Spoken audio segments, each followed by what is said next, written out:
নমস্কার দর্শক শ্রোতাবৃন্দ, দেখে না যাক আজকে দেশ বিদেশে সমস্ত গুরুত্বপূর্ণ খবরের আপডেট।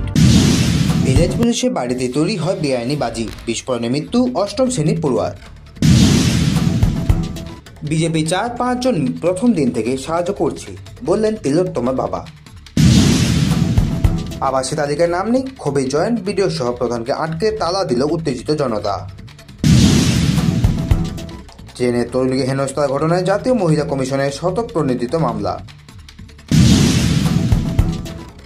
আমি ওকে কোরআন পড়তে বলবো, পবের বক্তব্যে তীব্র প্রতিক্রিয়া হুমায়ুনের।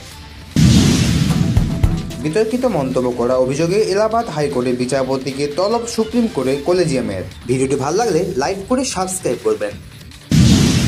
হারলেই যত দোষ ইভিএমের, কংগ্রেসকে ধুয়ে দিলেন জোটসঙ্গী ওমর। এক দেশ এক নির্বাচন নিয়ে শেষ ধাপে পিছিয়ে আসছে মোদী সরকার, হঠাৎ তৈরি সাসপেন্স। সমাজতান্ত্রিক ধর্মনিরপেক্ষ গণতান্ত্রিক শব্দ ধরে ধরে এবার সংসদে সংবিধান পড়াবে তৃণমূল।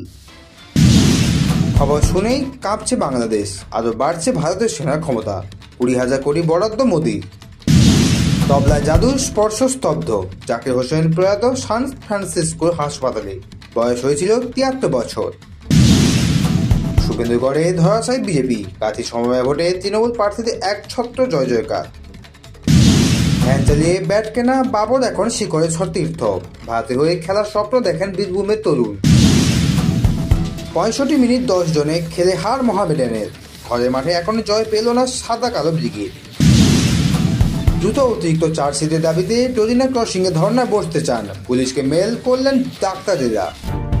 ভিডিওটি শেষ পর্যন্ত দেখার জন্য আপনাদের সবাইকে অসংখ্য ধন্যবাদ। ভিডিওটি ভালো লাগলে অবশ্যই লাইক শেয়ার কমেন্ট করে আপনাদের মতামত জানাতে ভুলবেন না।